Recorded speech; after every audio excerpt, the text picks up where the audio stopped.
Fala galera alvinegra, chegou a hora do React! Vamos para as perguntas dos nossos companheiros de canal. E aproveito o ensejo para pedir para que você que ainda não se inscreveu, se inscreva. Queremos chegar à incrível marca de 100 mil inscritos. Dezembro nós já chegamos, faltam poucos dias. Vai ser difícil, mas como eu sou otimista, o mundo é dos otimistas, os pessimistas participam, mas não mandam nada. Conto com a sua colaboração. E se você quiser tornar-se membro do canal, temos as categorias Gol de Ouro e Gol de Bicicleta. Na Gol de Bicicleta, emojis exclusivos, prioridade na pergunta das lives. E na Gol de Ouro, além de tudo isso, você também participa de um grupo de WhatsApp, que eu andei um pouco afastado, mas já voltei ativamente e estou por lá. Vamos lá para as perguntas, então. O Paulo César: gostei do Soteldo no meio, caindo pela lateral. O Santos ganhou mobilidade e ocupa mais o campo de jogo, não apenas as laterais. Paulo César, permita eu me discordar um pouco de você. Eu acho que você aproveitar o Soteldo no meio de campo é você abrir mão de um dos maiores extremos da atualidade do futebol brasileiro. O Soteldo aberto pela esquerda e o Marinho pela direita são os maiores extremos do futebol nacional em atividade. O Santos tem essa particularidade. O Santos está com dificuldades do transfer ban, não pode contratar absolutamente ninguém enquanto não pagar o Felipe Aguilar junto ao Atlético Nacional. Tem a situação do Soteldo que está sendo resolvida, ele vai ficar mesmo por empréstimo na Vila Belmiro, mas enquanto isso não acontece, o Santos não pode escrever ninguém.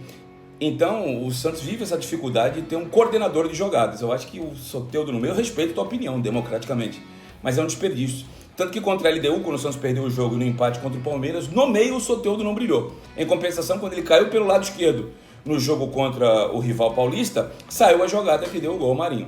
Eu acho que o Soteldo tem que jogar pelo lado aberto pela esquerda, tá bom? Um abração. Vamos a mais uma pergunta? O Carlos Felisberto: Ademir Quentino. Agora tu me lembrou minha sobrinha, hein? Quentino. O Marquinhos Gabriel seria uma boa para o Santos, o que você acha? Carlos Felisberto, eu sou um pouco assim contrário à vinda de alguns jogadores novamente para o clube. Quando é jogador diferenciado, principalmente pela relação custo-benefício, como é o caso do Robinho, como é o caso do Neymar, até o Rodrigo num futuro bem distante, eu acho que é válido a volta desses atletas, porque são jogadores de qualidade diferenciada e são meninos da vila. Não é o caso do Marquinhos Gabriel. E o Santos está nessa situação do transfer ban.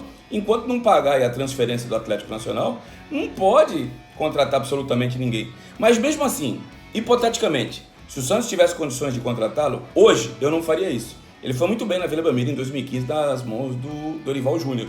Quando o Santos perdeu o Giovani, o Marquinhos Gabriel preencheu esse espaço e por pouco nos tornou campeão da Copa do Brasil, que o Santos não foi por situações que a gente já debateu bastante aqui no canal, né? Hashtag pronto falei, valeu. Vamos a mais uma pergunta, o Ricardo Ramalho Lopes. Santos, clube de tradição, não tem um patrocínio fixo, está jogando bem no Brasileiro e se classificou na Libertadores. Gostaria de saber se o dinheiro da vaquinha dá para pagar a despesa do Aguilar. Eu vou começar pela última, Ricardo. O Santos fez uma proposta para o Atlético Nacional para pagar 1,1 milhão que ele arrecadou da vaquinha virtual. Os colombianos não aceitaram, querem o dinheiro completo, né? Acho que são 1,6 milhões, se não me falha a memória, 800 mil cada parcela dava aproximadamente. Então eles não aceitaram, o dinheiro está numa conta, não foi mexido e o Santos está tentando ainda negociar com o clube colombiano ou arrumar mais dinheiro para poder pagar. Quanto ao Santos, que não tem patrocínio fixo, jogando bem no Brasileiro e se classificou na Libertadores, o Santos é um caso a ser estudado, cara. Porque o Flamengo, que tem uma folha de 18 milhões, jogadores de qualidade técnica bem melhor do que os seus adversários, Gabriel Barbosa, Pedro no banco, Everton, Arrascaeta, Bruno Henrique, Vitinho, Rogério Ceni, que é um técnico em ascensão, perdeu para o fraquíssimo, ou no mínimo mediano, Racing na Libertadores da América. O Santos, com transfer ban, com o presidente impedido, com o atual presidente que era vice, apagando incêndio, porque vazou a informação de que o Conselho Fiscal e o Conselho Deliberativo não venderiam o Lucas Veríssimo. No dia que o time decidiu a classificação, foi lá o presidente, saiu da Vila Belmiro para apagar incêndio no CT Rei Pelé. Ou come o almoço para economizar a janta ou vice-versa. Problemas infinitos. E o Santos está entre os 8 melhores clubes do continente. Direito de imagem atrasado, pagaram 2. A gente deu essa informação de exclusividade na semana passada. Pagaram julho e agosto, falta setembro e outubro. E o Santos está na outra fase da Libertadores. O Flamengo, com tudo isso, o atual campeão das Américas, caiu em casa nos pênaltis diante do Racing de Eugênio Mena, aquele lateral horrível que passou aqui pelo Santos no começo da década. O Santos precisa ser estudado, né? Tem que mandar alguém da NASA aqui para ver se estuda o que está acontecendo, né? O clube é prodígio, a cidade é maravilhosa, apesar de não ser Rio de Janeiro, né? O Santos tem uma condição de revelar jogadores de forma longínqua, infinita, né? Olha aí o Balieiro, né? Até nisso o Transferban acabou ajudando indiretamente, né? Tem aí o Balieiro, os dois goleiros John e João Paulo, né? Além de outros jogadores, como o próprio Bruno Marques, né? E precisa ser estudado, mas a gente não pode ficar vivendo só do acaso, né? Tem que ter organização mínima administrativa para poder fazer campeonatos mais interessantes, para poder duelar de igual para igual com seus adversários, né? Se não fosse as revelações da base, o Santos não conseguiria mais títulos depois da era Pelé, né? Então precisa organizar, as eleições estão aí, né? Todo mundo sabe que eu sou candidato a vice-presidente em uma das chapas, mas eu, sem hipocrisia alguma, desprovido de qualquer hipocrisia, de qualquer linguagem subliminar, eu peço para que o Papai do Céu, em todas as minhas orações, não peça para que o Marino, que é o candidato que eu apoio, seja o presidente e o vice. Eu peço para que o Papai do Céu ilumine o associado santista e faça com que ele vote no melhor candidato entre os 6 que se apresentam aí. Isso é o mais importante. O Santos está acima de tudo, né? O Santos é maior que o Ademir, é maior do que o Marino, é maior do que qualquer outro candidato. Então que o Papai do Céu ilumine o nosso associado, porque outra gestão ruim, já tivemos 3 seguidas, o clube, a instituição não aguenta. Precisamos recuperar essa rotina doce de vitórias, de time competitivo e de um time principalmente bem administrado e com o mínimo de organização. Hashtag pronto falei. O Vonão Canciano. A mentalidade dos últimos técnicos do Santos são ao contrário da normalidade. Jovens pedindo passagem ficam querendo inventar moda. Hashtag pronto falei. Vonão, eu não vou nem citar assim nominalmente os técnicos que você aqui acho que quis se referir, né? Mas na hora de uma administração contratar um técnico, independente de qual administração seja, se é a passada que foi impedida, se é a atual do presidente Orlando Rolo, que eu vejo inclusive muita coisa positiva em tão pouco tempo, se é a do Marino, se é a do Rueda, se é a do Agostinho, se é a do Fernando Silva, independente de quem seja, você tem que ter um perfil. Se você trabalha num time que tem características defensivas, você tem que contratar um técnico com características compatíveis com a da tua instituição. Se você tem um time que sempre jogou para frente, que o teu torcedor é exigente, que exige que o time proponha jogo, você tem que contratar um treinador nessa característica.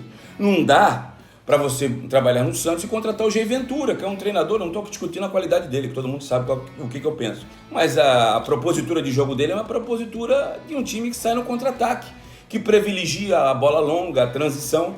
Para trabalhar no Corinthians serve, porque a torcida do Corinthians já está acostumada com esse tipo de sistema de jogo. Vide, desde 2008 para cá, o coitado aí do Thiago, que trabalhou no Atlético Paranaense, tentou fazer essa mudança de filosofia e não conseguiu, até porque não tinha elementos, peças suficientes para isso.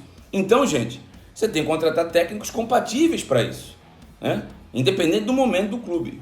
Eu acho que esse é um dos principais erros. Eu não estou aqui citando o atual treinador Cuca, o passado, eu só citei o Jair Ventura porque ele tem uma filosofia de jogo incompatível com a propositura do Santos. E eu estou bem à vontade para falar porque eu falei isso para o presidente impedido na época que ele foi contratado.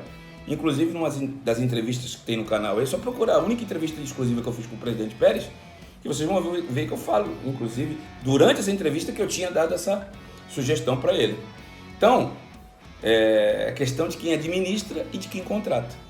Tem que haver essa harmonia e essa coerência, senão as teclas K e H são apertadas simultaneamente e aí, filho, sai isso aí que você está imaginando ao quadrado e ao cubo.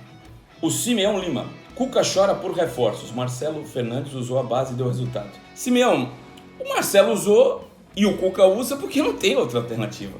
O Santos deve, né? Santos e dinheiro não cabem na mesma frase há muito tempo.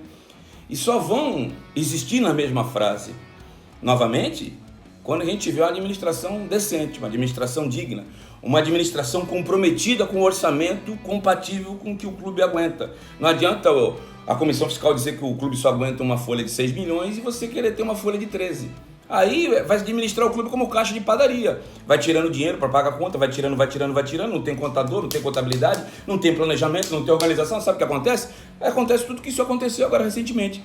O time contratou mais do que arrecada, gastou mais do que arrecada e tá a bomba aí para quem for assumir, né? dinheiro emprestado para pagar o Hamburgo do fantástico Kleber Reis, jogadoraço, né? Um dos melhores do futebol mundial, e o Santos ainda paga o salário do rapaz. E ele não tem culpa não, culpa quem tem, de quem contratou e de quem deixou de pagar. Contratar Cuevas da vida, que todo mundo sabia que era um combo de problemas, mas não adianta a gente ficar só relembrando do passado e malhar. O passado existe para você utilizar como exemplo de que não deve se fazer novamente. Agora, a gente ficar só relembrando do passado também não vai acrescentar absolutamente nada. Então o Cuca, que chora, e o Marcelo Fernandes só puderam utilizar os meninos em razão disso, porque o Santos tem pedido pela FIFA de contratar jogadores. O Marcelo Fernandes teve uma oportunidade durante 3 jogos, né, para comandar o time, contra o Colorado, contra o Atlético Paranaense e no primeiro jogo contra a LDU. E foi muito bem nos 3 jogos. Apesar da derrota lá no Paraná, o Santos jogou bem, falhou na bola aérea, né? E o Marcelo é funcionário fixo do Santos, o Marcelo Fernandes. E o Marcelo conhece, por morar na cidade, por ter raízes na cidade, ele tem mais facilidade de adaptar um jogador. O Cuca trabalhou em outros clubes, como São Paulo, como Palmeiras, e não é de Santos, apesar de ter jogado no Santos. O Marcelo, que foi treinador do Sub-23 do Corinthians, ele trabalhava lá no Clube Mosqueteiro, mas voltava para a Baixada. A família dele é daqui, ele tem raízes aqui. Eu mesmo joguei com o Marcelo Fernandes no Aimoré, um clube de futebol de salão lá em Cubatão, do nosso saudoso querido gaúcho. Joguei com o Marcelo na Portuguesa Santista, comandado pelo Abel Verônico, que é o pai do Abel Neto, que hoje está na Fox, trabalhou muito tempo na Globo. Então o Marcelo tem essa facilidade, conhece todo mundo, né? Então teve essa facilidade e provou que tem qualidade. O Marcelo amadureceu muito para armar times na defesa. As linhas do Santos defensivamente nesses 3 jogos foram muito compactas. Está de parabéns o Marcelo Fernandes aí pelo trabalho realizado. E eu tenho absoluta convicção de que quando ele for chamado novamente vai dar conta do recado no comando técnico do Santos, ou de forma pontual, como foi nesses 3 jogos, ou até mesmo se voltar a ser treinador fixo, como foi em 2015, na conquista do título, naquela oportunidade diante do Palmeiras nos pênaltis, com defesas do Vladimir e o chute do Lucas Lima. Beleza? É isso então, galera. Este é o React que você está acompanhando aqui no nosso canal. Se inscreva no canal, é muito importante, queremos chegar à incrível marca de 100 mil inscritos. E se você quiser tornar-se membro, estão aí na sua tela as opções. Eu queria encerrar o quadro de hoje falando de outra coisa que não tem absolutamente nada. É que eu costumo ser uma pessoa justa. Eu fiz severas críticas ao departamento de futebol de Santos quando retirou alguns meninos, entre eles o meu filho e o volante meio-campista Donizete, na fase 8ª de final da Libertadores da América, para inscrever novos jogadores. Quanto a inscrever novos jogadores, nenhum problema. Aí uma parte técnica, não é o Ademir, repórter, comentarista e dono desse canal que tem que fazer a análise. Eu só fiz críticas porque deixaram o Sanches, que não tem mais condições de jogar nessa Libertadores por ter rompido o ligamento cruzado, e por terem deixado o Anderson Ceará, que foi emprestado para o CRB de Alagoas. Ele também não pode atuar. Então, como é que você tira 2 meninos que, apesar de não terem jogado na competição, estão à disposição do clube, são patrimônios do clube e podem, numa necessidade, jogar nessa competição, e deixar inscrito 2 que um já está treinando no outro clube e outro não tem condições clínicas. Então, na manhã desta segunda-feira, eu recebi a informação e fui checar lá no site da Conmebol que o André voltou para a Copa Libertadores da América. Antes era o número 41, agora é o número 34. E junto com ele, o meio-campista Kevin Matos. O Kevin está com a camisa número 7, o André está com a camisa 34. Então, do mesmo jeito que eu fiz críticas, eu quero elogiar, porque eu acho que o Andrei voltou para um lugar onde ele nunca deveria ter saído. Se o Andrei tem condições de jogar ou não, isso é uma outra situação. Mas já que não fui eu que pedi, foi alguém da comissão técnica, alguém da direção colocou o menino lá, já colocou, dê oportunidade. Agora, retirar sem dar oportunidade, eu acho que é injusto. Então eu queria agradecer aqui ao presidente Orlando Roller, do departamento de futebol do Santos, que eu acho que só refizeram uma injustiça que havia acontecido, tá bom? Um grande abraço a todos, até o próximo vídeo. Essa é uma semana típica, pelo menos para mim, porque a eleição do Santos acontece no sábado, então vai ser uma semana extremamente trabalhosa, mas eu tenho absoluta convicção que o homem lá em cima, como gosta do nosso alvinegro praiano, vai encher de bênçãos os nossos associados para escolhermos o melhor candidato entre os 6 que se apresentam, tá bom? Fiquem com Deus, até a próxima, valeu!